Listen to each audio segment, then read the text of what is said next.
It's my audience. See if he can see. Woo. Yeah. Okay. Oh, I didn't even think about moving this thing around. Yeah. Cool. So, in my lifetime and yours, the Middle East has been the epicenter of global conflict and tension. And you can trace the United States' involvement in the Middle East all the way back to the Cold War. As of recently, Alan and Michael Makovsky say that tensions have been growing between the United States and Turkey because of the group that we are funding to fight the Islamic State, ISIS, in Syria, is connected to a terrorist group in Turkey. On top of that, there was a failed military coup in Turkey back in 2016, and the man that President Erdogan claims is behind the coup has been living in self-declared exile in the United States since 1999. Turkey has continued to ask the United States to extradite Fethullah Gulen and his alleged accomplices, but so far the United States has refused. I chose to talk about this current event because I've been learning a lot about U.S. foreign policy for my history minor this past semester, and I thought it could help me better understand our global position. The situation in the Middle East can be confusing, and I hope I can help you guys better understand the relationship between the United States and Turkey. Now, why is there a coup in Turkey? Turkey is no stranger to turmoil. Since the 1960s, the government has been overthrown 5 times in military coups. In 2015, Soner Kakapte wrote an article for the Washington Institute of Near East Policy entitled, "Turkey is in serious trouble." The source of this growing tension, he says, is within Turkey, there is a 10 to 12 million strong Kurdish community.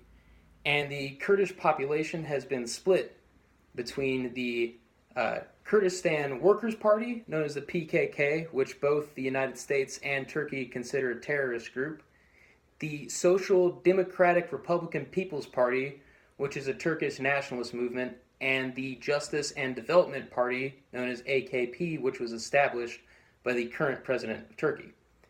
But that changed in 2015 when the Kurdish population coalesced around the Kurdish Nationalist People's Democratic Party, known by the acronym HDP. That group doesn't subscribe to violence, but President Erdogan tries to make it seem ambiguous that they might be violent. Soner Kagapte says that it's because Erdogan didn't want to help the Syrian Kurdish city Kobani when it was attacked by ISIS in 2014, causing this kind of discord between the Turkish government and the Kurdish population. At the same time, in 2015, the government began fighting the PKK in the Kurdish majority city of Cizre that lies on the border of Turkey and Syria.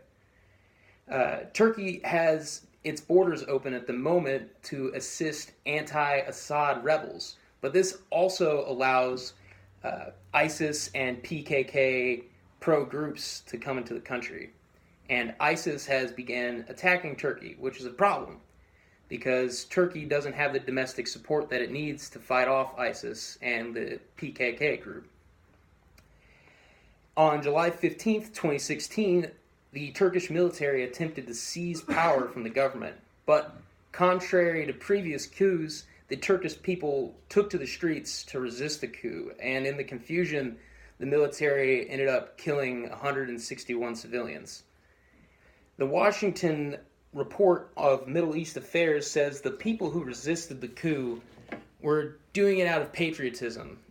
It wasn't really for political beliefs. The majority of Turks just didn't want to see their democratic system collapse and fall into the hands of the military once again. President Erdogan blames the coup on Fethullah Gulen, who had once worked with Erdogan and the AKP to withstand a secular movement that was trying to undermine that group But since then, the two have become bitter rivals because of their opposing Islamic views. Gulen has been blamed for other coup attempts before, but he has claimed to not be a part of any of them.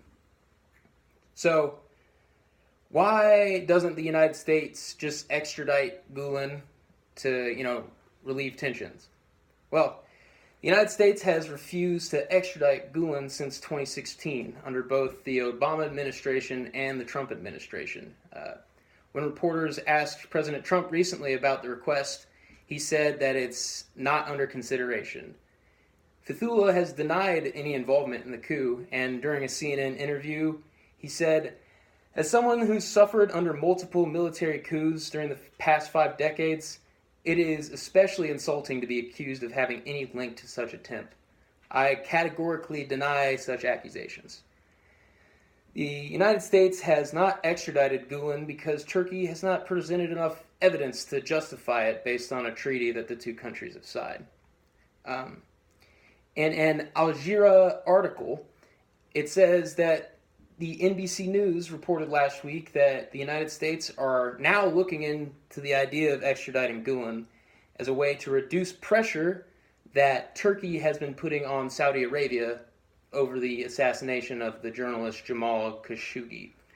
But for the time being, the United States is not going to extradite Gulen.